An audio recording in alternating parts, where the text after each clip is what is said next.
Terima kasih Tuhan, Kau Allah yang betapa luar biasanya, Kau Allah yang mulia, kasih-Mu tidak terhingga.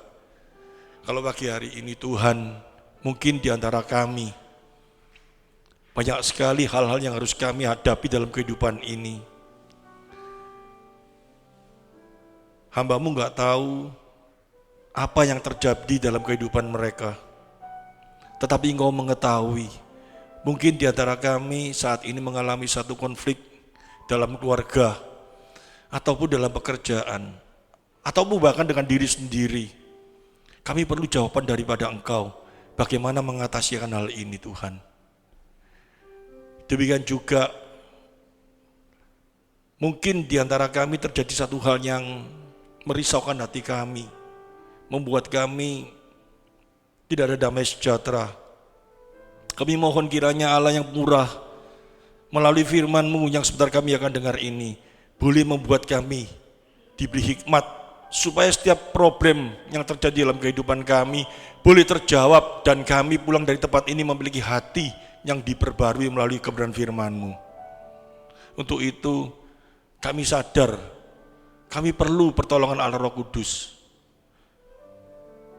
untuk memberikan kami hikmat, untuk memberikan kami akal budi, untuk memberikan kami kemampuan untuk dapat konsentrasi mendengar firman. Tanpa pertolongan-Mu, kami sadar akan keterbatasan kami untuk bisa mengerti.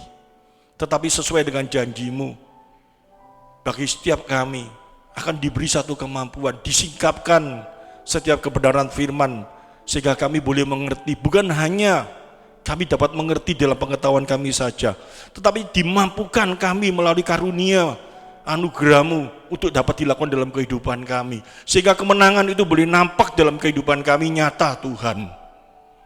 Ini yang menjadi kerinduan kami saat kami datang menghampiri Engkau melalui ibadah ini Tuhan. Demikian juga hamba-Mu, manusia yang terbatas, penuh dengan dosa. Ampuni hamba-Mu Tuhan, di mana sebentar hamba-Mu akan menyampaikan firman-Mu yang tidak terbatas ini. Isi hati-Mu yang Kau akan beritakan melalui firman-Mu ini. Berikanlah hamba-Mu hikmat, supaya hamba-Mu dapat menyampaikan dalam keterbatasan hamba-Mu ini, dapat dimengerti oleh mereka yang ada di tempat ini Tuhan. Oleh karena itu hamba-Mu butuh pertolongan Allah Roh Kudus untuk memberikan hamba-Mu kebijakan, kasih di dalam Engkau. Kami siap menerima berkat firman-Mu di dalam satu kuasa Tuhan kami yang hidup, Yesus Kristus. Haleluya, amin. Siapa yang diberkati pujian dan penyembahan? Puji Tuhan. Ya, persiapkan hati. Hari ini kita akan diberkati firman Tuhan.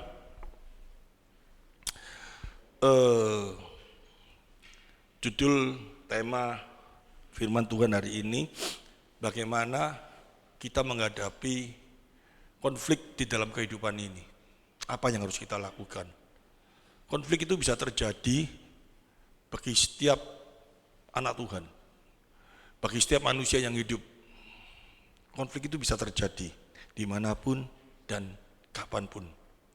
Karena konflik itu terjadinya bukan karena kita adalah orang yang bermasalah. Kita tidak bermasalah pun bisa terjadi konflik, karena kita berhubungan dengan manusia. Karena setiap manusia itu saat berhubungan pasti terjadi konflik. Kenapa terjadinya seperti itu? Ya karena dosa. Dosa itu menimbulkan konflik. Dosa itu menimbulkan bermacam-macam konflik di antara kita. Asal mulanya kita tahu, Allah menciptakan manusia, dan pada waktu diciptakan Allah berkata apa? Baik adanya. Allah memberikan seorang penolong wanita.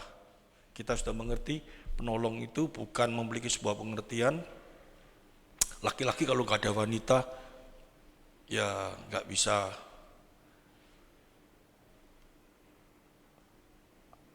apa-apa, karena wanita. Oleh karena itu Allah memberikan penolong. Laki-laki itu tidak ada satu kekuatan tanpa seorang wanita yang menolong. Wah, wanitanya bangga. Terus yang wanita tidak perlu penolong berarti. Ya, pengertian yang seperti ini jangan kita artikan macam-macam. Seorang laki-laki Tuhan ngomong tidak baik, seorang laki-laki Tuhan menciptakan wanita untuk sebagai penolong. Langsung pikirannya kita, pikiran macam-macam. Nanti pada waktu kita di surga, apakah kita perlu seorang penolong lagi? Penolong itu dalam satu pengertian,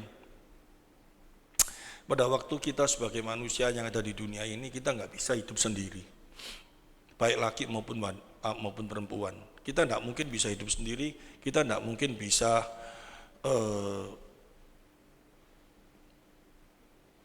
memiliki satu kekuatan untuk menghadapi hidup ini dengan kesendirian, nggak bisa. Manusia pasti ada pendampingnya. Tetapi bukan berarti laki-laki itu perlu seorang wanita, tanpa ada seorang wanita dia tidak ada kekuatan. Bahkan kebalikan juga, apakah wanita kalau tidak ada seorang laki ada kekuatan? Bukan seperti itu. Yang dimaksud seorang penolong itu, yaitu Tuhan tahu. Di dalam kehidupan kita sebagai manusia yang terbatas ini, perlu sesamanya untuk mengingatkan, sesamanya untuk menjadi pendampingnya. Kapan kita nggak perlu itu? Supaya kita bisa memperoleh kebahagiaan saat kita nanti ada di surga, karena pendamping kita yang setia, yaitu siapa? Kristus, sudah selalu hadir dalam hidup kita.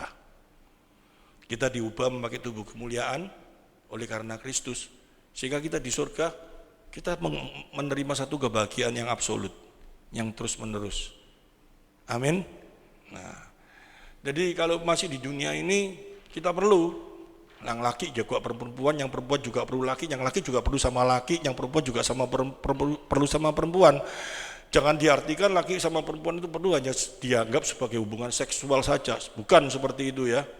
Kalau dianggap seperti itu, wah kita victor semuanya nanti, bukan seperti itu.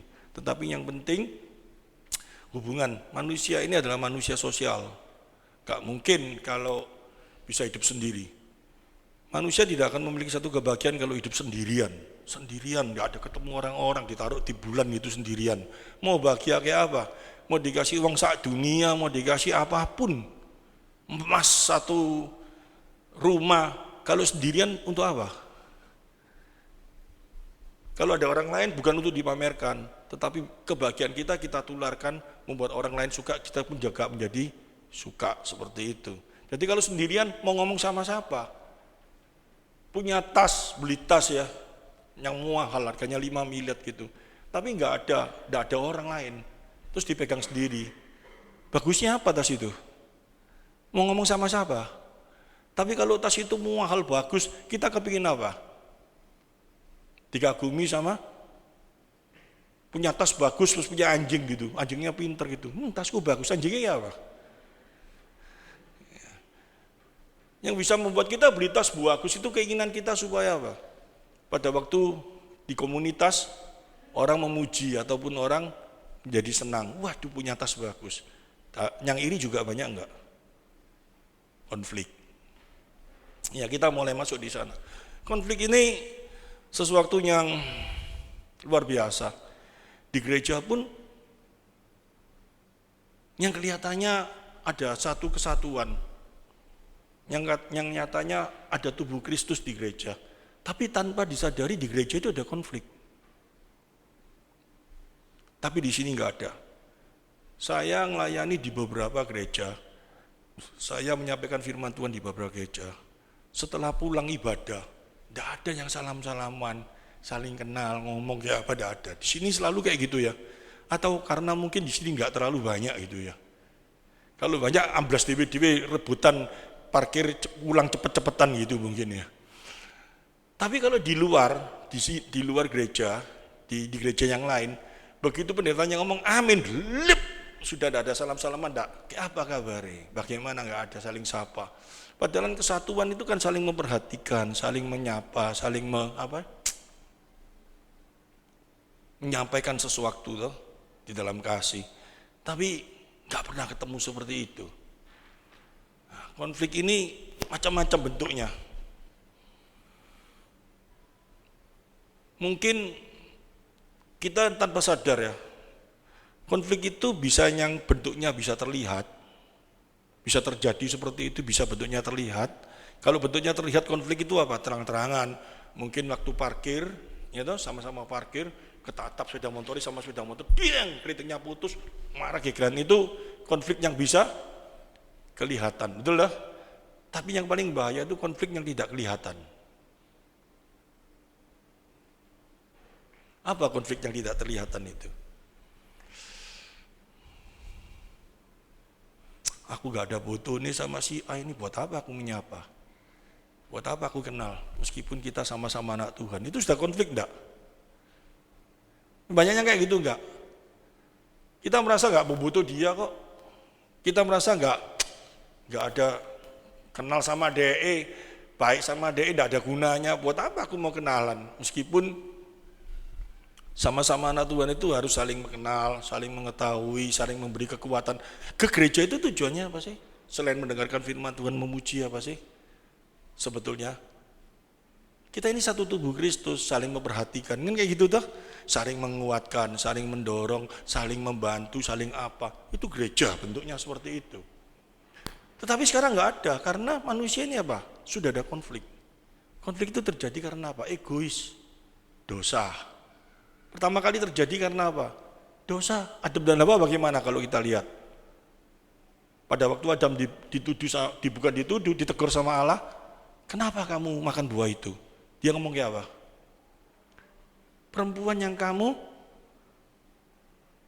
dampingkan aku itu, yang dia membela aku. Terus perempuannya ngomong kayak apa? Ular. Konflik sudah. Dan ini dibawa terus sampai saat ini. Apalagi kita merasa gak butuh. Buat apa aku ngomong sama orang itu? Terus kita mulai ngomong, orangnya modeli rasanya kayak berkedut gitu. Ini sudah konflik enggak itu?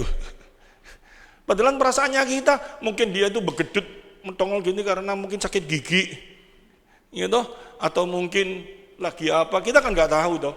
Padahal kalau kita sebagai anak Tuhan sesamanya, kalau nggak ada konflik itu harusnya menghibur nggak? Kayak dia ini biasanya orangnya datang guyu, sekarang kok datang kok apa ini?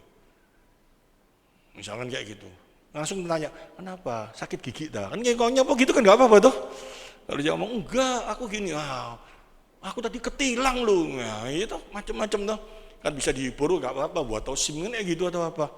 Tapi kalau kita tidak ada satu kesatuan, saling memperhatikan, kita ngomongnya ini loh, kita ngomong prakteknya langsung, kita dibaptis dengan darah yang sama, kita dibaptis dalam kuasa Tuhan yang sama, kita satu roh, saling mengasihi, harus ada kasih di antara kita. Kalau dasar kasih itu kayak apa? Kita punya anak di rumah, anak itu tiba-tiba, atau kita punya suami di rumah, suami itu merenggut, istri kita kayak apa?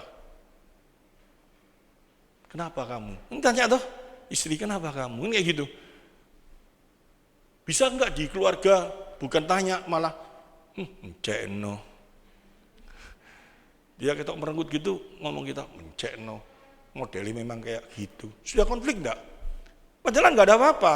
Mungkin dia tadi malam ngimpi kehilangan duit sehingga dia bangun tidur. Aduh, kayak apa duitku hilang? Nggak tahu toh. Suaminya, istrinya sudah langsung muka. Waduh, itu konflik dah dia di hati. Nah, untuk menghilangkan rasa itu kayak apa? Itu sering terjadi nggak dalam kehidupan kita? Jadi saya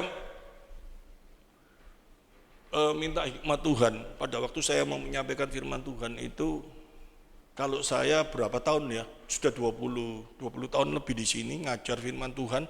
Untuk eksposisi firman sudah saya berikan semuanya, kebanyakan doktrin sudah saya ajarkan semua.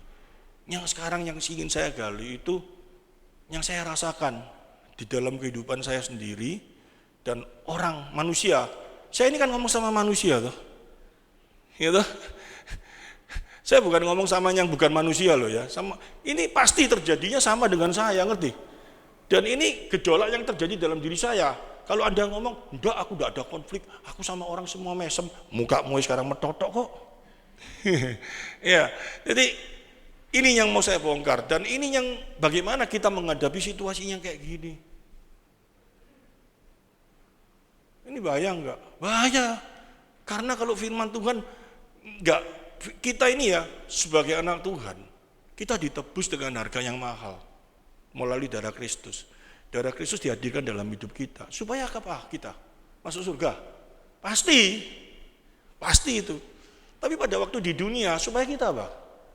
Ngalami sukacita penuh, ya toh? Di dalam Kristus.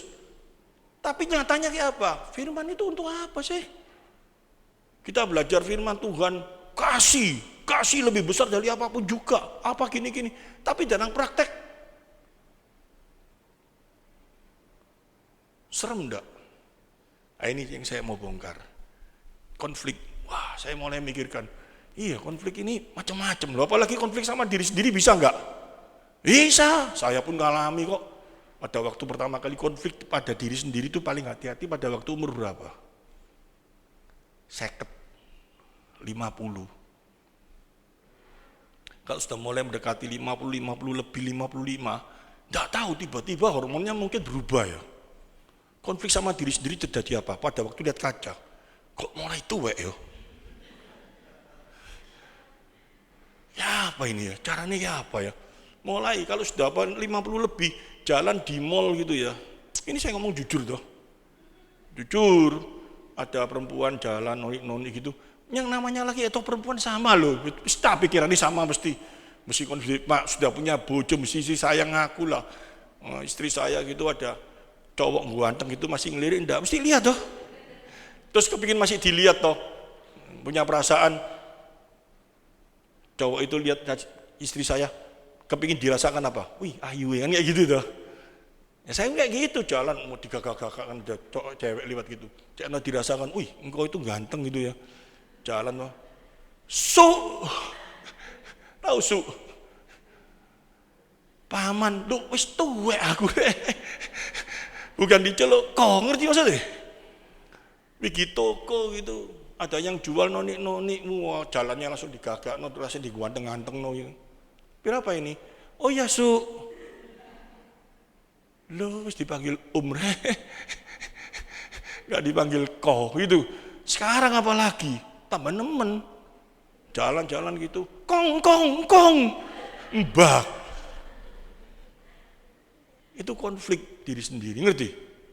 Bingung, ini caranya kayak apa? Yang laki masih lumayan, yang perempuan kasihan ditarik sini, tarik sana, mungkin jadi robot. Ngomong aja, pikir ayu dah. Kayak monyong nih. Tarik sini, tarik sini. Nah, itu konflik diri sendiri. Bagaimana mengatasi itu? Berat enggak? Itu manusia loh. Itu yang membuat kita ini sengsara, membuat kita ini susah. Tidak bisa menghargai karya Allah dalam hidup kita. Yesus mati itu untuk hal-hal yang kayak gitu. Tapi kita belajar firman, kita tidak ngerti seperti gunanya apa. Kamu mau apa? Ditepilin pipi kiri, kasih pipi kanan. Apa ini tujuannya? Gak boleh hutang, apa ini?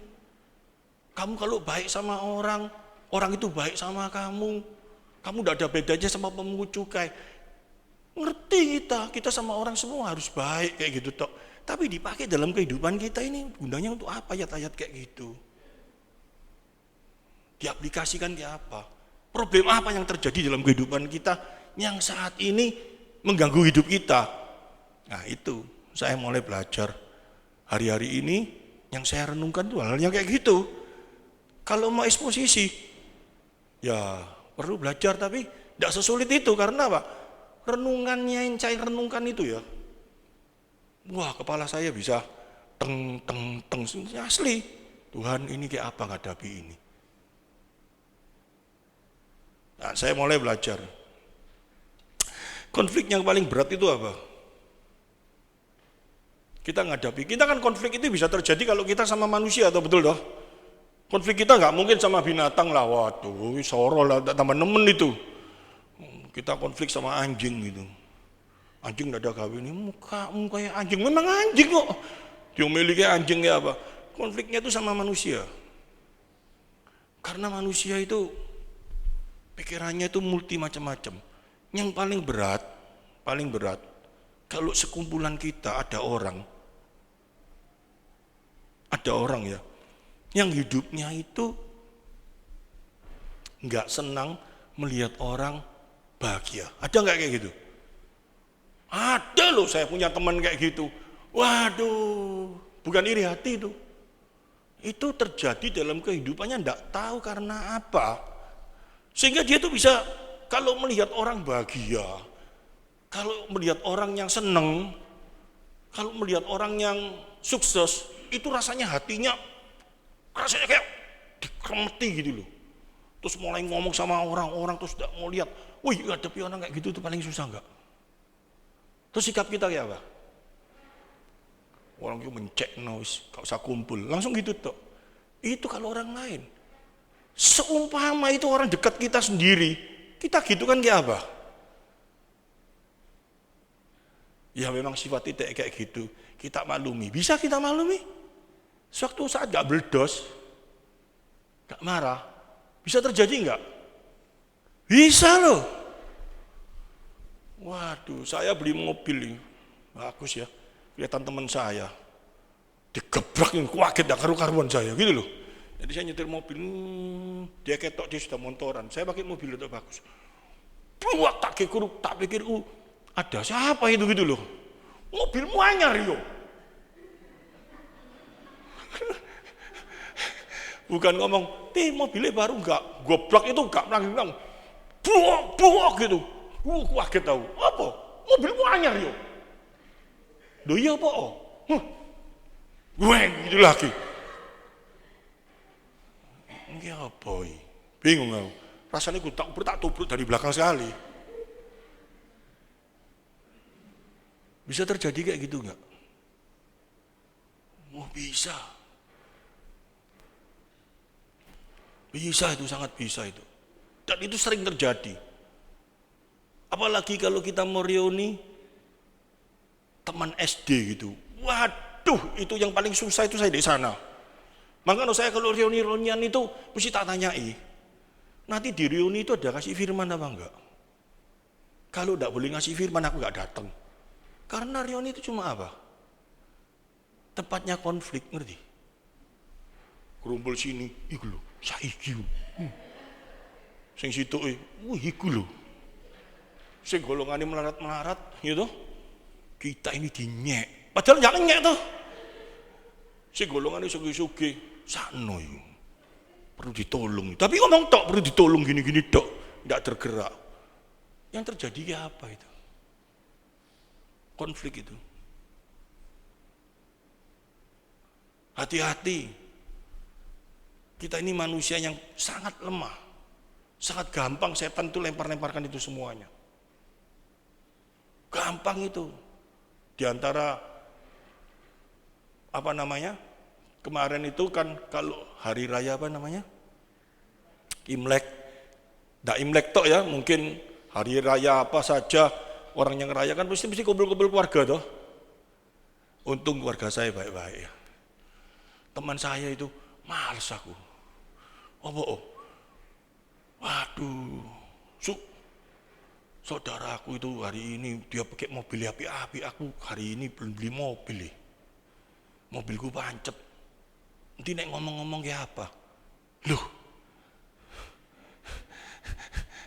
Jadi yang hari itu yang datang yang rasanya bisa beli mobil baru, beli apa itu rasanya bangga. Terus dia yang nggak bisa beli apa-apa rasanya menciut kecil gitu. Tapi padahal sesungguhnya mungkin yang punya mobil baru, rumah baru, nggak ada pikiran kayak gitu toh. Bener toh? Belum tentu pikirannya kayak gitu toh. Yang nggak beli, yang nggak punya apa-apa, yang dia pikiran kayak gitu, dia sendiri yang terjadi konflik dalam dirinya toh. Ngadapi orangnya kayak gitu tuh berat gak? Berat dong. Orang ini saudaranya beli rumah baru, punya anu baru, dia bukan seneng, bukan sukacita, bukan kayak apa, tapi delok yo, tak deloki yo, sing elek apa yo iso dicacat sing ndi yo. Itu bisa terjadi, itu namanya konflik. Manusia seperti itu semuanya. Ojo nduting kono. Ini semua. Bahkan orang kudus pun bisa kayak gitu.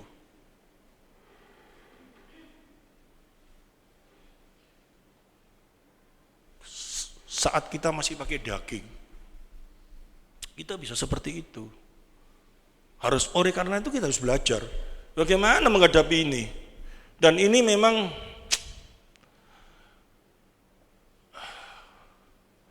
dialami oleh siapapun juga. Bahkan seorang rasul, seorang raja.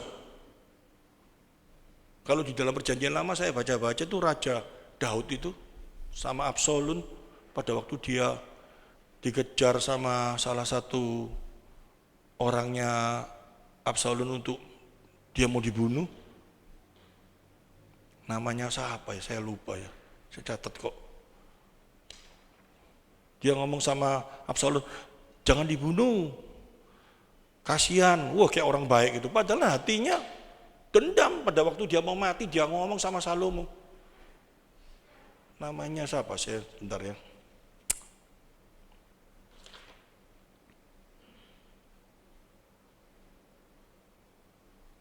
Saya tulis kok tadi, baca itu saya tulis. Aduh, lupa saya. Yoyo mungkin tahu, namanya siapa ya? Apa? Simei. Namanya tuh angel ya, jadi aku lupa. Simei. Itu, dia mau dibunuh. Dia dilempari batu mau dibunuh loh. Dia ngomong, oh sudah biarin. Ini mungkin rencana Tuhan, nanti dia mungkin bertobat. Seolah-olah kan Daud rasanya kan, orang yang baik itu. Tapi pada waktu dia tua, dia mau mati, dia ngomong sama Salomo. Kamu tak kasih tahu ya, nanti orang tua itu sebelum masuk kubur harus ada matinya dengan darah. Simei itu. Jadi apa? Dia sebenarnya dendam enggak? Ada konflik dalam hatinya enggak? Padahal Daud itu yang dikasih Tuhan enggak? Rasul Paulus pun juga kayak gitu enggak? Pada waktu dia mau di Kisah Rasul, pada waktu dia pergi sama siapa itu? Barabas ya? Sama siapa? Ananias atau siapa itu? Terus disuruh bawa Yohanes Markus, Barnabas ya? Kisah Rasul. Pada waktu bawa Yohanes Markus itu mungkin capek atau apa nggak tahu, pergi pulang lari. Waduh, Rasul Paulus marah luar biasa. Pada waktu mau diajak lagi nggak mau sungguhan. Wah, itu luar biasa itu, anak Tuhan itu masih bisa punya hati seperti itu. Akhirnya dia sadar. Dia sadar ngomong kayak apa? Kesadaran Rasul Paulus itu ngomong gimana? Dia tulis di kitab Roma pasal 7.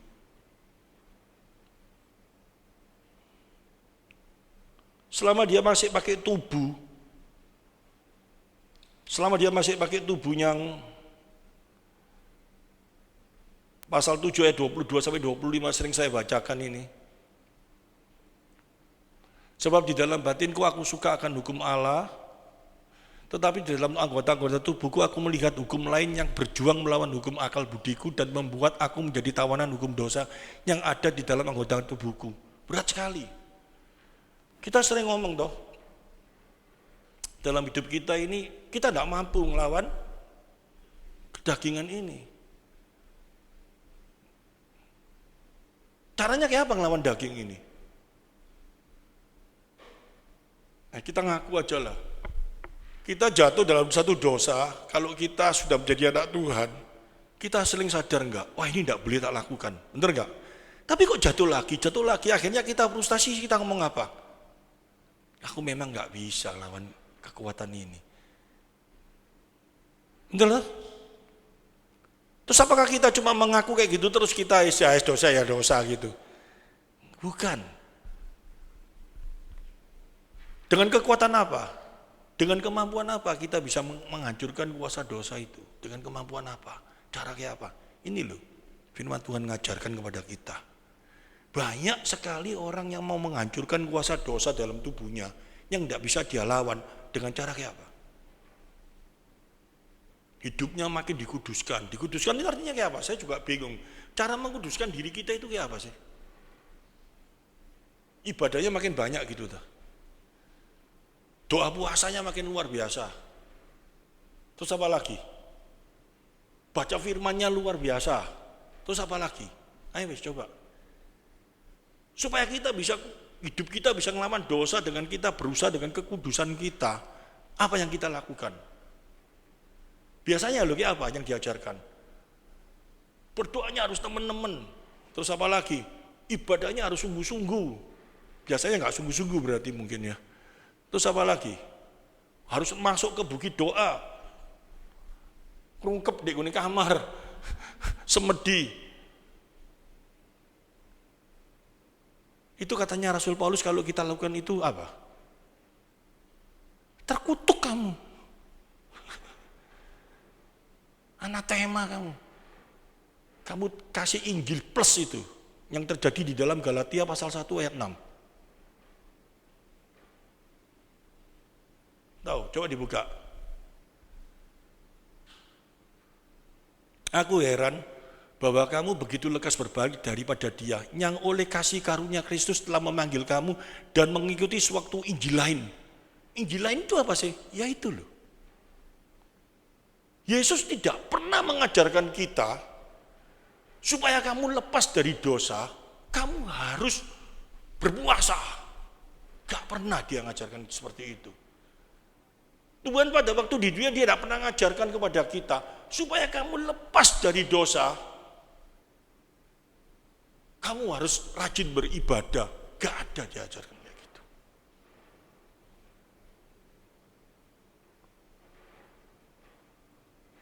Spiritnya itu bahaya sekali kayak gitu. Kalau kita pakai pegang itu, pasti kita jatuh, tidak akan kuat. Itu spiritnya apa? Hukum Taurat. Sehingga Rasul Paulus ngomong apa? Coba yang ke-7. Yang sebenarnya bukan Injil.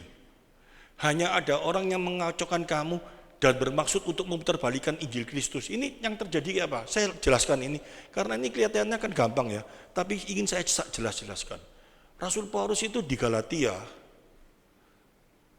jemaat yang ada di Galatia, dia ngajar tentang Kristus, tentang Injil sesungguhnya itu kayak apa. Nanti saya jelaskan Injil itu apa sih. Dan orang-orang di Galatia itu frustasi.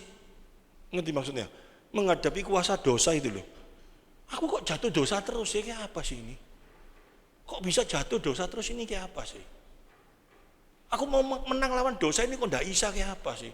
Kemasukan orang Kristen yang aku sudah pengikut Kristus, orang-orang Yahudi yang masih pegang hukum-hukum Taurat itu, masuk di sana yang sudah bertobat, dia mencampurkan dengan cara kayak apa?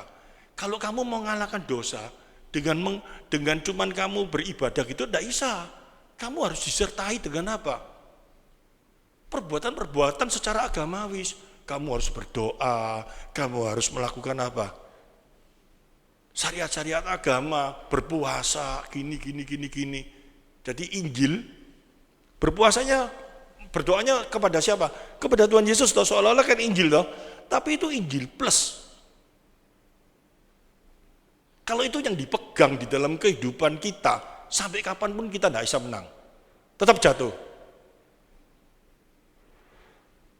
Sudah bisa dibayangkan enggak? Tidak tahu kita punya dosa apa? Kamu punya dosa apa? Saya tidak tahu.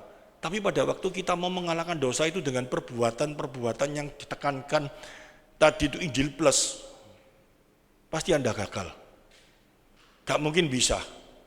Mau nahan dia apa caranya? Berpuasa, Tuhan beri aku kekuatan Tuhan untuk lepas dari dosa ini. Bisa? Pada waktu kita berpuasa mungkin bisa. Lepas puasa berapa hari? Ya apa? Masih bisa. Lupa semua, hancur. Itu ditekankan sama Rasul Paulus, jangan punya spirit seperti itu. Itu tidak boleh dipakai. Jadi kita datang ke gereja beribadah, datang ke gereja ini ya, bukan supaya hidup kita menjadi kudus. Bukan hidup kita supaya bisa menang atas dosa. Enggak iso. Kita datang di gereja, bukti bahwa kita adalah orang kudus. Kekudusan kita bisa terjadi dalam hidup kita itu karena karya Kristus. Dosa itu bisa dikalahkan bukan dengan kekuatan kita, tetapi karena karya Kristus hadir di dalam hidup kita. Amin. Jadi yang bisa mengalahkan dosa itu siapa? Kristus. Sampai kapanpun Kristus. Itu yang menjadi spirit kita. Kalau kita mau melawan dosa dengan kekuatan kita, boten saged. Punya bojo, laki atau perempuan, ini kan pasangan hidup yang paling deket toh. Becek nopol, apa becek no itu? Mangkel no luar biasa, setiap hari membuat kita ini bisa mangkel luar biasa. Terus kita itu, Tuhan, beri aku kekuatan Tuhan, kemampuan untuk bisa melawan dia Tuhan. Yang jahat seperti ini Tuhan, buat aku sabar Tuhan, buat aku sabar. Bisa? Bisa? Sabarnya diukur, bener toh? Nek cuma sak gini aku isa ini, ya. Tapi kalau sudah melewati ya apa? Tak racun mati kan.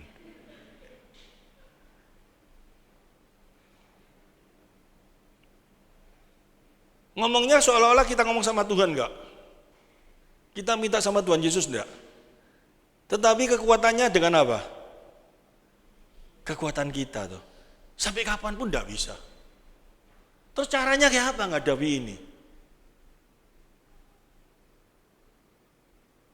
Mau tahu rahasianya? Kita belajar sama-sama. Anugerah itu luar biasa yang Tuhan berikan. Anugerah khusus itu diberikan bagi kita supaya kita bisa mengenal Dia. Amin. Anugerah itu, kalau saya ngomong anugerah itu, kalau saya bagi ada 4. Yang satu supaya kita bisa mengenal Dia. Yang dua, supaya kita bisa berjalan di dalam firman-Nya. Yang ketiga, supaya kita mau melakukan apa yang menjadi keinginan Roh Kudus dalam hidup kita. Roh Kudus saja kita tidak bisa merasakan dalam hidup kita. Roh Kudus ini ada dalam hidupku enggak ya? Banyak sekali orang Kristen kayak gitu. Yang sudah ngaku dirinya Kristen, Roh Kudus ini ada enggak? Padahal Tuhan ngomong ya apa? Setiap orang percaya akan aku berikan seorang penolong, yaitu Roh Kudus diberikan dalam hidupmu. Kroso, Roh Kudus itu ada dalam hidup kita kayak apa?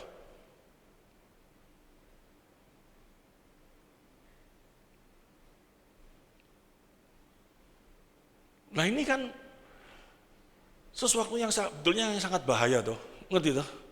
Roh Kudus kalau ada dalam hidup kita ini rasanya kayak apa sih? Membedakan kalau ini suara Roh Kudus sama suara hati nurani sama suara setan, itu kayak apa sih? Loh kalau kita nggak tahu seperti ini terus kita ngomong Roh Kudus menjadi penolongku, Roh Kudus jadi penolongku, wong kita nggak tahu di sana kayak apa. Roh Kudus itu bekerjanya, berjalannya, berbicaranya melalui firman Tuhan. Amin. Kalau kita nggak ngerti firman Tuhan sama sekali, makna firman Tuhan dengan benar, Roh Kudus itu mau ngomongnya lewat apa? Langsung gini ta, widah. Kan nggak mungkin toh. Ingat ya, saya kasih gambaran sedikit ya. Tidak pernah dilihat, tidak pernah didengar oleh telinga, tidak pernah ada dalam hati manusia, itu Tuhan berikan bagi setiap orang percaya. Itu aja disalahartikan. Padahal itu berbicara apa? Firman, benar tuh? Rasul Paulus itu di dalam 1 Korintus pasal berapa itu saya lupa ya. Itu dia ngomong kayak apa?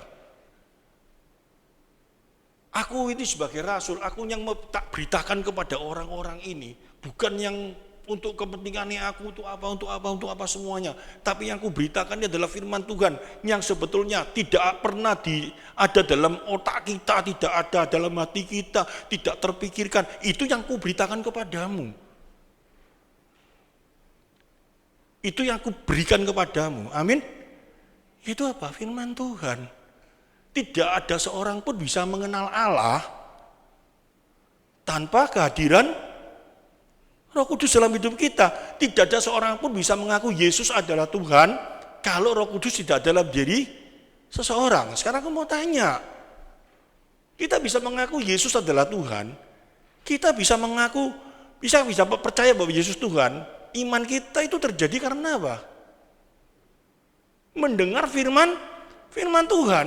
Kita mendengar firman Tuhan, tapi kita kalau tidak bisa ngerti, mana bisa kita bisa mengaku Yesus Tuhan? Isa kok. Isanya ngakunya kayak apa? Menurut pengertian kita. Banyak orang yang merasa kayak gitu enggak? Yesus mati itu untuk apa sih? Yesus mati di kayu salib itu untuk apa sih? Menebus kita, dosa kita supaya kita masuk surga. Nggih, enggak boten salah, pasti. Tapi kalau cuma itu tok, begitu kita percaya, hari itu juga kita dibawa ke surga. Tapi kenapa? Kok gak dibawa ke surga? Kok dibiarkan kita di dunia ini rasanya sengsara, gak ada masalah apapun juga, kenapa? Tarik lagi ke dalam. Bukti bahwa Yesus menang atas dosa, itu apa? Kita tahu semua, dia mati, bangkit, bakti dosa dikalahkan. Kita cuma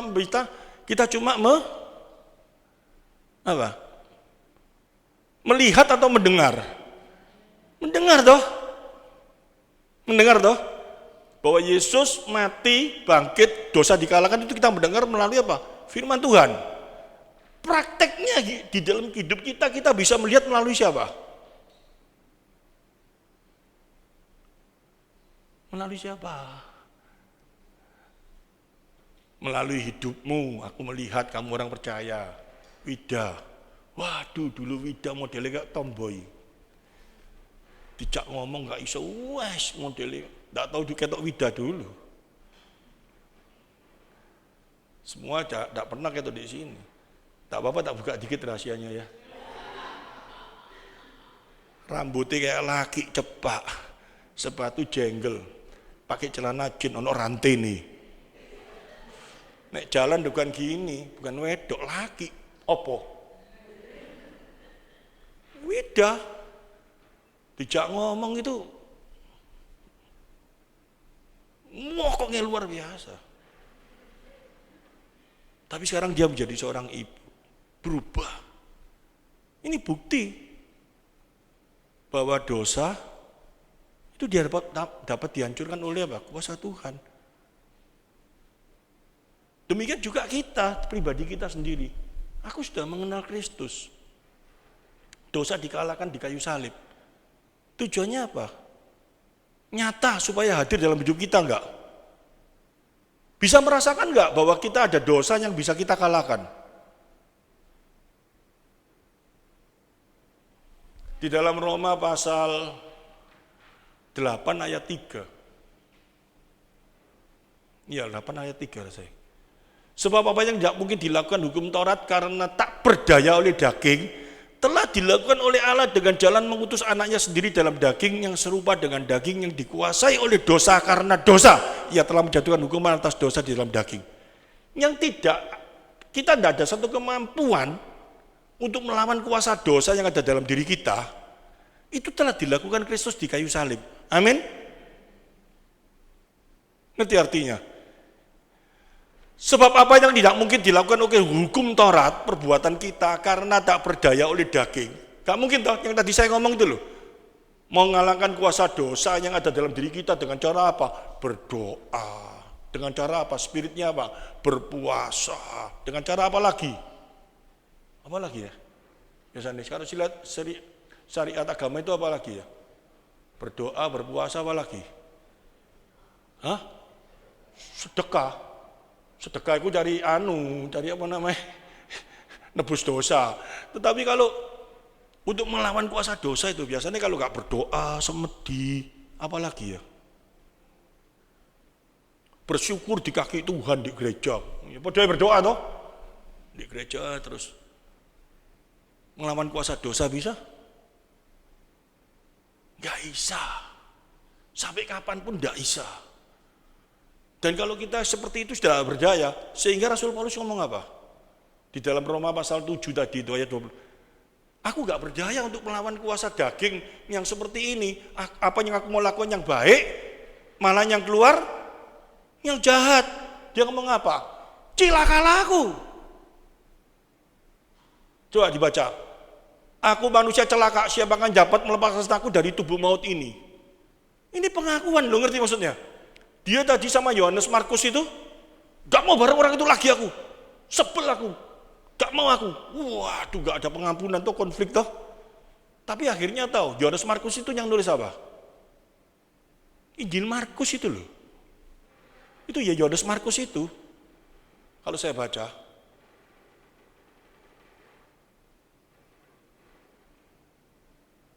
Rasul Paulus itu kalau mau ngomong, wah aku salah, aku pikiran kayak gini, nanti dia jadi batu sandungan toh. Tapi pengakuan dirinya untuk menyatakan bahwa dia itu masih manusia yang seperti kita ini, dia ngomong, kita bisa terjadi konflik dalam diri kita itu. Tapi dia ngomong apa? Melepaskan aku dari tubuh maut ini 25. Syukur kepada Allah oleh Yesus Kristus Tuhan kita. Amin. Untung ada Yesus yang ada dalam diri kita. Untungnya apa sih? Yesus itu memampukan kita apa sih? Nah ini harus kita pelajari toh. Sekarang kita ngerti toh. Pada waktu Yesus ngomong apa sama kita. Kalau kamu berbuat baik karena orang itu baik sama kamu gak ada bedanya sama seorang pemungut cukai. Pemungut cukai itu sama saja disebut apa, orang gak percaya. Ngerti maksudnya? Jadi kebaikan kita itu kita berikan kepada apa? Bukan karena orang itu baik sama kita, bukan orang itu jahat sama kita, tapi itu wajib dilakukan dalam hati kita. Bisa kayak gitu. Baikan itu bukan gini. Hati-hati lagi. Kalau kamu ditempelin pipi kanan, kasih pipi kirimu. Berarti kalau kamu disakiti orang, wes sakit aku enggak apa-apa.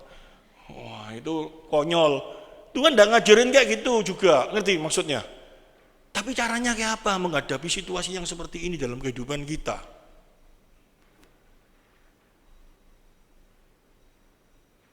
Yang harus introspeksi diri dulu siapa? Supaya kita bisa menjadi berkat bagi orang lain, supaya dosa itu bisa dikalahkan dalam diri kita, dalam hidup kita itu caranya kayak apa? Kalau kita ini tanda bahwa kita ini sudah dimenangkan oleh kuasa dosa itu, kuasa dosa sudah dikalahkan oleh Kristus, itu caranya kayak apa? Menghadapi orang yang sangat bencana dalam kehidupan kita itu caranya kayak apa? Biasanya kalau kita sama seseorang, kita tahu orang ini rasanya kurang ajar, orang ini memang bencek nopol. Supaya orang ini bertobat, yang ada dalam benak kita itu apa? Cara kita ngatasi orang kayak gitu. Tak oncei. Ini maksud tak oncei. Tak omongi kesalahan ini semua. Supaya dia menjadi baik. Lakukan itu. Bukan jadi baik, perang. Pasti perang. Kalau itu ada dalam pikiranmu dulu, pikiran kita dulu, pasti perang. Hadapi siapapun juga, suami kita ini salah, wis gak bener, ya toh, misalkan, atau anak kita gak bener, matu kita gak bener, apa yang gak bener, wah bencek nopol, tak oncei, tak omongi, ngomong sama orang yang kayak gitu. Dia pun ngomongnya kayak, iya, karena takut toh, ngerti? Dioncei kayak gitu karena takut toh, bener ya? Tapi hatinya kayak apa? Ngomong aja kan. Ya kalau mereka itu masih BK gitu, diomongi kayak gitu ya, takut, ngerti maksudnya? Diomongi mbak mama, kamu tuh nakal ya, lihat kamu itu kayak gini, nanti tak kasih pulpen kamu, takut dia akan dikasih pulpen, ngerti? Tapi kalau pada tuweke, kita ngomongnya kayak gitu, diwoncei semua, terus kita ngomong apa? Dulu nek kon dia ngono, gak tak kayak gini, gak paten kan gitu tuh. Apalagi kita yang butuh, istri toh, yang ngasih nafkah kan suami toh, suami ini mencekno gitu misalnya. Terus kita ngomong, kok niku lho Pak, kebacut Pak, Kon tak kandani. Kandani sandal pisan kon. Belum apa-apa dia lebih marah, ngerti maksudnya? Caranya kayak apa ngadapi kayak gitu? Tuhan Yesus ngomong apa?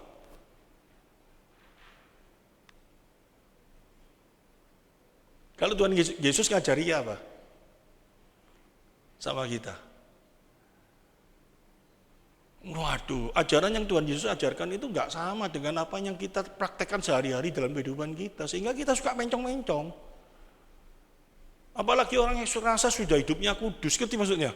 Sudah hidupnya luar biasa baik, terus dia itu di mana-mana dipandang orang itu orang yang penuh karisma, orang yang hidupnya itu sama Tuhan hubungannya kayak deket luar biasa. Ada yang lebih dekat dari orang percaya hubungannya sama Tuhan? Hah? Tapi kan aneh toh, coba pikir. Ada pendeta yang rasanya kita ngagumi. Pendeta itu dekat sekali sama Tuhan. Deketnya sapi loh sih. Yesus itu mati bagi kita supaya hubungan kita dengan Allah itu apa?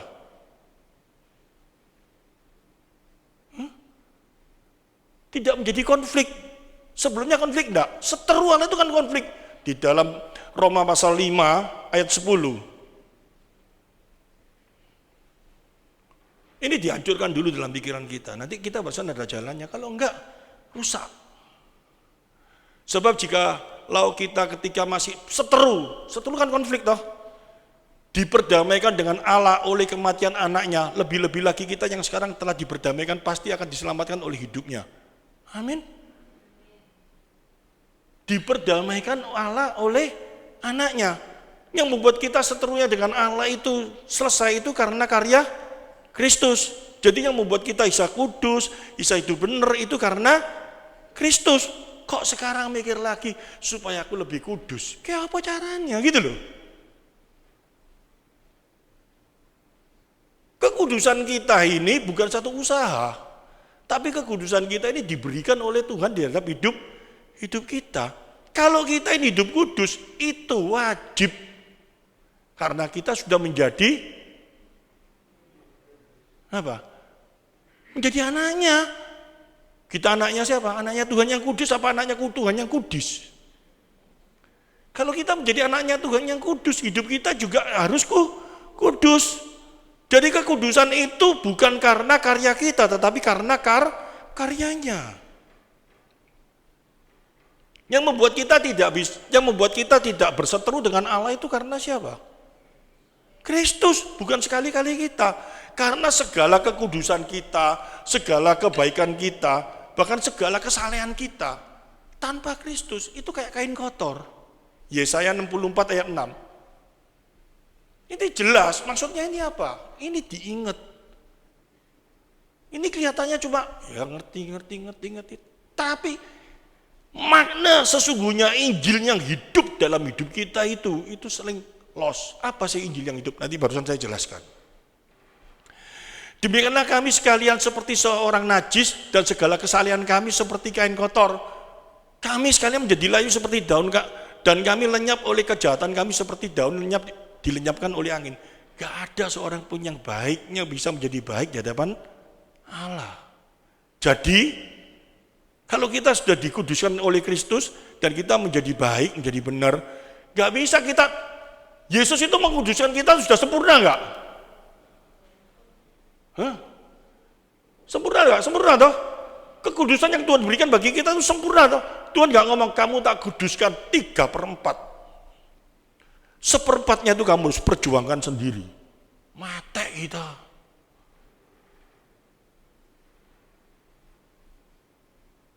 Loh kok bisa ya kita menjadi kudus tiba-tiba? Kalau kita ngomong kayak gitu, ya tidak percaya Injil. Yesus mati itu supaya kita menjadi kudus. Penebusannya itu membuat kita menjadi kudus. Kekudusannya itu sudah 100% enggak? 100% enggak ada komanya. Jadi kalau kita mau menghampiri Allah, berusaha dengan hidup kudus lagi, itu supaya bukan kita menjadi sempurna. Ngerti maksudnya ya?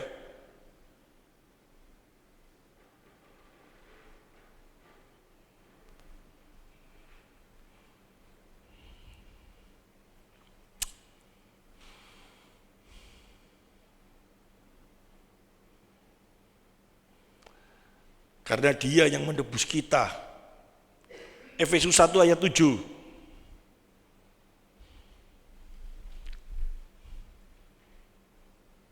Sebab di dalam Dia dan oleh darahnya kita beroleh penebusan, yaitu pengampunan dosa menurut kekayaan kasih karunia-Nya.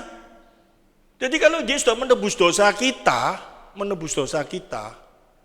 kita masih bisa jatuh dalam dosa enggak? Bisa. Sudah ditebus enggak sama Dia? Atau kalau kita dalam hidup ini, kita jatuh dalam dosa, ketepuk. Cara kita menebusnya dengan segala perbuatan kita. Dengan cara apa? Amal dan sedekah kita. Lah apa Yesus mati bagi kita? Kalau kita melakukan amal sedekah itu bukan supaya bisa menebus dosa kita, tetapi karena itu perintahnya, kita percaya. Amin. Kalau kita mau hidup kudus, itu karena kita mengasihi Dia. Bukan supaya kita bisa menjadi lebih kudus. Kalau itu dipegang sama pemikiran yang salah, waduh, pendeta itu dekat sama Tuhan. Kok ini jauh dah. Yesus itu menebus kita itu sama. Kita yang jauh dibuat menjadi bukan dekat, nemplek sama Tuhan. Kita bisa menyebut Dia Bapak. Saya nyebut Bapak itu siapa? Semua orang percaya enggak? Semua orang percaya. Memanggil Dia apa? Ya apa ya? Bapak. Tapi aneh ya. Ada orang yang masih pikir apa? Yang berdoa ini kalau pendeta lebih didengar Tuhan. Kon pikir Tuhan itu kopok lah nek kucing ngomong. Yang membuat aku tidak bisa mendengar, menyimak doamu itu di gini. Yesaya ada saya juga ya. Yang membuat Tuhan tidak mau mendengar doamu, tidak mau mendengar itu berarti apa? Bukan gak dengar, Tuhan itu bukan butek. Tapi tidak mau didengar, tidak mau menyimak, itu adalah dosamu. Nah kita ini orang berdosa, atau kita ini orang yang sudah ditebus dari dosa? Ditebus dari dosa toh? Tapi kita ini bisa jatuh dalam dosa enggak? Bisa, Tuhan itu tahu. Kamu itu bisa jatuh dalam dosa. Bukti bahwa dosa bisa dikalahkan, bukti dosa dikalahkan di kayu salib itu, demonstrasinya itu melalui siapa sekarang? Melalui siapa? Hidup kita. Sing dulu modelnya kayak wong metokek, ngokong kayak apa, sudah percaya Yesus, ada satu perubahan. Perubahannya itu bukan dipaksa, tapi nyata dalam hidupnya. Perlahan nyata, kelihatan nyata. Waduh, kok bisa ya? Itu karena kesalibnya. Nah, kita mau semua seperti itu enggak? Kita mau semua seperti itu, caranya kayak apa?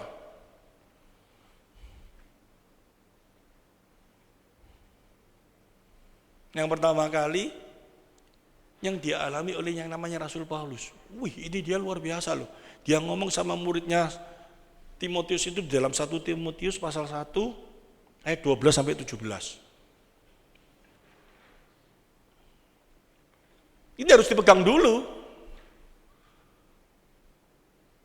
Jadi tidak ada orang yang super di hadapan Allah, enggak ada toh. Kekudusanmu sama kekudusanku, sama kekudusannya Musa di hadapan Allah sama enggak? Sama. Coba, ini di apa namanya, dibersihin dulu. Jangan suka lihat biskup ya. Kalau lihat biskup itu rasanya Musa itu, wah, bisa luar biasa. Musa itu luar biasa ya, bisa buka lautan. Tapi bukti bahwa Musa itu gak lebih hebat dari kita di mana? Dia gak masuk Kanaan kok. Bener gak?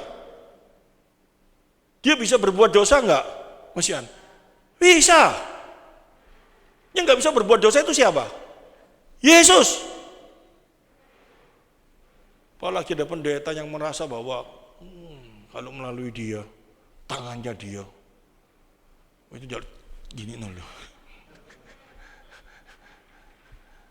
Tapi bahaya yang kayak gitu, merasa dirinya tuh imam, penerus Tuhan berbicara. Kita ini semua imamat rajani di hadapan Tuhan. Amin. Ini dipegang dalam kehidupan kita sungguh-sungguh. Ini dia ngomong, aku bersyukur pada dia yang menguatkan aku.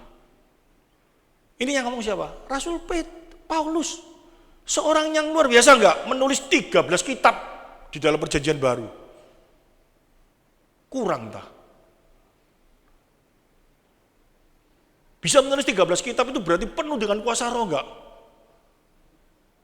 Dipakai Tuhan secara luar biasa enggak? Luar biasa. Tapi dia ngomong apa? Aku bersyukur kepada dia yang menguatkan aku, yaitu Yesus Kristus Tuhan kita. Karena ia menganggap aku setia dan mempercayakan pelayanan ini kepadaku. Terus, aku yang tadinya seorang penghujat dan seorang penganiaya dan seorang ganas, tetapi aku telah dinasihatinya karena semuanya itu telah kulakukan tanpa pengetahuan, yaitu di luar iman. Setelah dia punya iman, apa yang dia ngomong di dalam ayat 14-nya? Malah kasih karunia Tuhan kita itu telah dikaruniakan dengan limpahnya kepadaku dengan iman dan kasih dalam Kristus Yesus. Kalau dia makin merasakan kasih Kristus begitu besar dalam hidupnya, caranya kayak apa? Dia mengingat siapakah dirinya ini. Ngerti maksudnya? Sehingga dia ngomong di dalam ayat 13 tadi itu siapa? Coba kita lihat. Aku tadinya seorang penghujat. Dulu kamu seorang apa?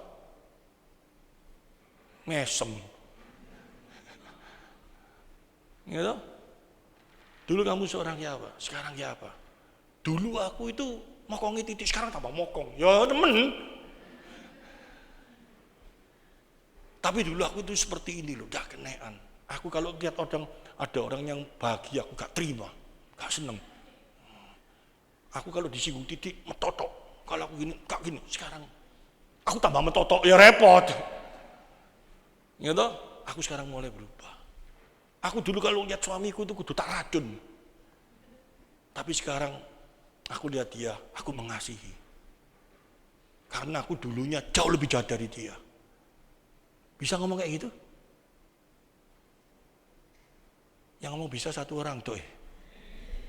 Yang lainnya baik. Ini Rasul Paulus loh. Setelah dia menerima iman dalam Kristus, dia ngomong apa? Aku yang tadinya seorang menghujat dan seorang penganiaya dan seorang ganas, tetapi aku telah dinasihatinya karena semuanya itu telah kulakukan tanpa pengetahuan di luar iman. Dia ngaku dulu dia bodoh, dia goblok, segala sesuatu yang dia anggap benar bodoh setelah dia kenal Kristus. Dan itu semua karena apa? Karyanya dalam hidupnya. 14. Malah kasih karunia Tuhan kita itu telah dikaruniakan dengan limpahnya kepadaku dengan iman dan dikasih dalam Kristus Yesus. Dia mengakui enggak? Bahwa dia punya iman luar biasa, bahwa dia percaya iman luar biasa itu bukan iman udah gitu enggak ya. Tapi dia bisa percaya 100% sama Tuhan, bahwa dia bisa benar-benar hidupnya untuk Tuhan. Itu bukan karena dia ngaku. Itu karena kebaikan Tuhan yang dilimpahkan dalam hidupnya. Amin. Bukan karena dia mampu hidup kudus, bukan karena dia itu luar biasa sehingga Tuhan luar biasa tak kasih. Bukan. Dia bisa baik, dia bisa luar biasa, dia bisa benar. Itu karena kelimpahan yang Tuhan berikan dalam hidupnya. Jadi kalau ngomong kayak gini, ini yang hebat siapa? Tuhan Yesus. Dia sadar akan hal itu dulu disadari. Amin. Kalau itu gak disadari repot. Ya pantes wong gak nang gereja kaya ngono gak kaya aku iki lho. Aku iki wonge baik. Ya kalau kayak gitu ya pancet. Kamu bisa baik, kamu bisa ke gereja, itu karena kebaikan Tuhan. Bukan karena kamu. Loh aku kok. Loh kalau kayak gitu ya repot. Ngerti maksudnya? Firman Tuhan yang ngomong. Ini harus disadarkan dalam kehidupan kita, itu Injil. Terus, Perkataan ini benar dan patut diterima sepenuhnya. Ini Rasul Paulus menglempar apa? Unek-unek imannya itu loh. Dia mau ngomong sama kita hari ini. Dia bisa gini, bisa luar biasa. Kalau kita ngomong Rasul Paulus luar biasa enggak? Luar biasa. Sapu tangannya bisa menyuruh. Itu bukan karena dia, bukan. Bukan karena dia hebat, dia bisa gini, bukan. Itu karena kebaikan Tuhan yang dilimpahkan dalam hidupnya. Amin. Mau dia sendiri sakit aja mau minta Tuhan sembuh. No. Tuhan ngomong cukup. Kasih karunia yang kuberikan kepadamu. Gak ada kemampuan dia sebetulnya. Gitu loh. Kristus Yesus datang di dunia untuk menyelamatkan orang-orang berdosa. Ini sesuatu yang sangat luar biasa, dahsyat ya 15. Dan di antara mereka akulah yang paling berdosa. Pertanyaan saya, siapa di hatimu yang saat ini yang merasa kamu paling bencek no? Paling kurang ajar, paling berdosa orang ini rasanya. Siapa? Tak usah ngomong, tidak usah. Tidak usah. Siapa? Ini loh. Yang paling berdosa. Ngaku. Yang paling berdosa siapa? Diri kita sendiri ini loh. Ojo ngomong lumayan aku daripada DE. Bahaya kalau sudah kayak gitu. Rasul Paulus itu kayak apa sih? Terus kita langsung dipakai ayat sing apa namanya? Sing kita baca. Bisa nggak setan lemparkan ke kita? Iya, dia itu dulu pembunuh. Dia itu dulu penganiaya, sehingga dia ngomong aku paling berdosa. Pada waktu dia ngomong paling berdosa ini dia sudah jadi rasul. Paham? Dia posisinya sudah di rasul, dia posisinya sudah begitu luar biasa dipakai Tuhan, dia masih merasa apa? Aku orang yang paling berdosa dari semua manusia. Ini dipegang dulu, kalau ini dipegang, hati kita kayak apa? Beradab orang yang paling bencekno itu.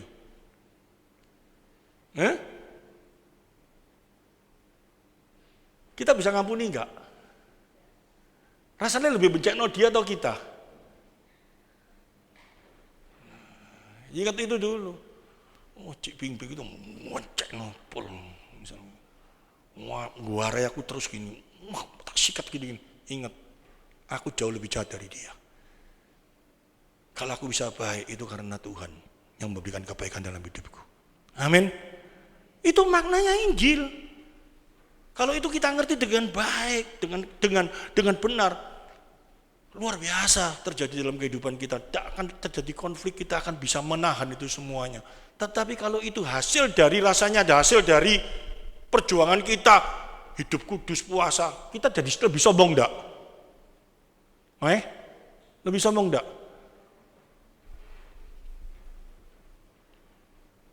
Yang membuat Allah marah sama Abraham itu apa? Kamu tidak menghormati kesucianku, betul gak? Pada waktu Abraham, bukan Abraham, Musa, sorry. Sanore Abraham tak duduk. Musa, udah tak? Minta air itu loh, ngerti toh? Disuruh ngetuk batu, Musa, Tuhan. Rasanya dia berhak untuk lakukan hal itu. Tuhan marah, kamu tidak menghormati kesucianku. Yang bisa membuat Musa menjadi gitu, bisa membuka lautan, bisa. Itu bukan kesuciannya Musa, bukan. Bukan kehebatannya Musa, bukan. Tapi itu karya Allah yang hadir dalam hidupnya. Musa harus ingat ini semua, amin. Kita hari ini harus ingat itu semua. Kalau kita bisa jadi baik, jadi benar, jadi itu semua. Itu karena karyanya dalam hidup kita. Karya salibnya. Kalau kita lupakan hal itu, kita akan jadi kayak apa? Aneh. Gitu loh. Kita harus bertobat dalam hal ini. Sehingga Tuhan mengingatkan di dalam yang sering saya bacakan. 1 Korintus pasal 11 ayat 22, ayat 23 sampai 24. Pada waktu perjamuan kudus saya bacakan itu enggak? Sebab apa yang telah kuteruskan kepadamu telah kuterima dari Tuhan, yaitu bahwa Tuhan Yesus pada waktu malam, waktu ia diserahkan, mengambil roti dan berkata, dan sesudah itu ia mengucap syukur atasnya, ia mencam-cakannya dan berkata, inilah tubuhku yang diserahkan bagi kamu, inilah darahku yang dicurahkan menjadi perjanjian baru bagimu. Ini apa sih maknanya? Kenapa sih Rasul Paulus itu menulis dalam Korintus, menulis ini? Kenapa? Kalau kita lihat konteksnya ya, di ayat sebelumnya, ayat 22 coba dikuat. Gak ada hubungannya rasanya, ngerti maksudnya? Karena di ayat 22 itu yang terjadi apa? Apakah kamu tidak mempunyai rumah sendiri untuk makan dan minum? Atau maukah kamu menghinakan jemaat Allah, memalukan orang-orang yang tidak mempunyai apa-apa? Apakah yang aku katakan kepada kamu memuji kamu, dalam hal ini aku tidak memuji? Ada konflik apa sih? Ini kan ada konflik toh? Konflik apa? Pada waktu perjamuan kasih, kalau dulu itu perjamuan kasih itu aslinya perjamuan kasih itu ya, bukan dari gerejanya dia kan seperti hari ini, bukan. Perjamuan kasih itu aslinya, saya nggak minta loh ya, Wida bawa begedel situ, ya toh, Cak Taji Lipin bawa nasi sak piring, Yoyo bawa kepala bebek, dikumpulkan jadi satu, makan bersama-sama, menikmati bersama. Tapi pada waktu kejadian itu, yang kaya itu bawa babi guling, das guling, guling, dimakan dewi. Terus yang tidak punya, gak dikasih, malah dinyek itu loh, pamer. Nah itu Rasul Paulus itu negor, dalam hal ini aku tidak muji. Perjamuan kasih bukan seperti gitu, harus saling memperhatikan, saling mengasihi. Bukan diajari tentang sosial gospel, bukan. Tetapi nyata di dalam tubuh Kristus itu harus hadir dalam kehidupan kita. Saling mengasihi, saling menyapa, saling menegur, saling apa semua, saling memperhatikan. Itu tidak terjadi. Diingatkan sama Rasul Paulus. Yesus itu loh mati. Ini loh, ingat toh. Dia mati itu supaya kita semua ini jadi satu-satu kesatuan di dalam tubuhnya, di dalam kasihnya. Bahwa dulu kita ini siapa? Kamu kok kayak gitu lagi sih? Sebetulnya kamu gak boleh seperti itu toh. Kalau kamu sudah mengaku menjadi orang tebus, tebusannya. Amin. Itu yang diajarkan. Sehingga kalau supaya kita ini lepas dari konflik, kita harus selalu mengingat apa? Yang pertama, bahwa kita adalah manusia berdosa. Tidak usah malu. Rasul Paulus saja ngomong kok, dia penulis 13 kitab. Dia dipakai Tuhan sedemikian luar biasanya. Pada saat dia menulis kepada yang namanya muridnya Timotius, dia pasti ngomong apa? Aku dari antara semua manusia, aku adalah manusia yang paling berdosa. Bukan berarti dia itu munafik, bukan.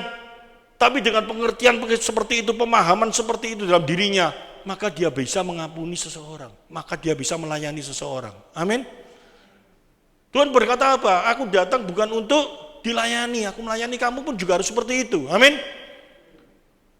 Mana mungkin kita bisa melayani seseorang kalau kita merasa orang ini memang gak patut dilayani. Kita akan melayani seseorang, orang ini kurang ajar, orang ini luar biasa. Kalau kita merasa apa? Aku sebenarnya lebih kurang ajar dari dia. Tapi aku karena bisa menjadi baik ini karena siapa? Karena Kristus yang memberikan kebaikan kepada aku.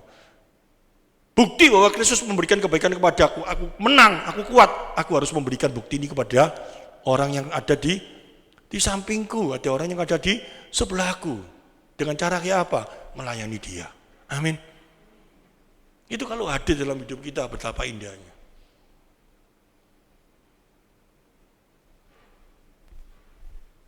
Ya, Tuhan ingatkan hal itu dalam kehidupan orang percaya. Sehingga itu kalau hadir dalam kehidupan kita, maka kita akan ngomong, ada lagunya itu, ingat kasihnya, ingat dan anugerahnya, selamatkanku. Itu artinya apa sih? Kita sadar bahwa hidup kita ini semua, kebaikan apapun yang terjadi dalam hidup kita, itu karena karyanya dalam hidup kita. Sehingga kalau itu bisa terjadi dalam hidup kita dan kita bisa menjadi baik, itu karena Dia. Bukan sekali-kali kemampuan diri kita. Ya, saya ulangi ya, kita mau masuk dalam perjamuan kudus. Ini diingatkan lagi enggak? Kenapa perjamuan kudus ini dia lakukan setiap bulan sekali? Supaya kita ingat, gitu loh. Bahwa hari ini kalau kita bisa mau beribadah, mau melayani, kita bisa menjadi baik, kita bisa mengampuni seseorang, kita bisa menjadi benar. Itu semua karena karyanya. Amin. Dan saat ini kalau kita rasanya berdosa, aku gak bisa ngalahkan ini, sudah dikalahkan di kayu salib. Di dalam Roma 8 ayat yang ketiga. Yang gak mampu kita lakukan, telah dilakukan oleh Kristus di kayu salib. Artinya apa? Kita harus mampu, karena sudah dibereskan kalau kita mengaku bahwa kita sudah menerima penebusannya. Amin. Itu kemenangan. Jadi kalau kita hari ini, aku gak mampu ngelawan dosa ini. Aku tahu Tuhan, aku ini lembu Tuhan. Tapi dia kena makanan yang kayak ini, aku gak kuat Tuhan. Sudah dilakukan Yesus. Mana Yesus gak pernah makan itu? Bukan itu maksudnya. Sesuatu yang rasanya kita tahu gak bener, itu sudah dibereskan di kayu salib. Amin. Kita harus menang. Saya gak nyindir yang lembu tok loh, yang kurus lebih banyak yang kayak gitu. Ya. Ini kita harus mengerti, oh hatiku ini kok kalau lihat orang bahagia, kalau lihat orang yang rasanya lebih maju dari aku gak seneng, gak baik ini. Tapi aku, kayak apa caranya ya? Kok gak bisa? Kok gak mampu aku hadapi ini semua, kayak apa ya? Aku gemes, aku gini. Kalau kita memang sudah menjadi umat pilihannya, kalau kita sudah dimenangkan di dalam Dia, maka kita akan merasakan kasih yang lebih besar dalam hidup kita.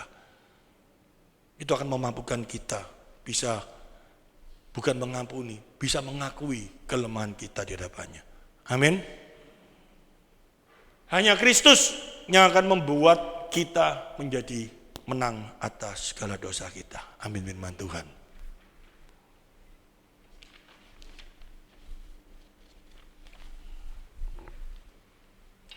Kita mau masuk dalam perjamuan kudus, sehingga firman Tuhan tadi yang saya sampaikan itu boleh menjadi kekuatan, kemampuan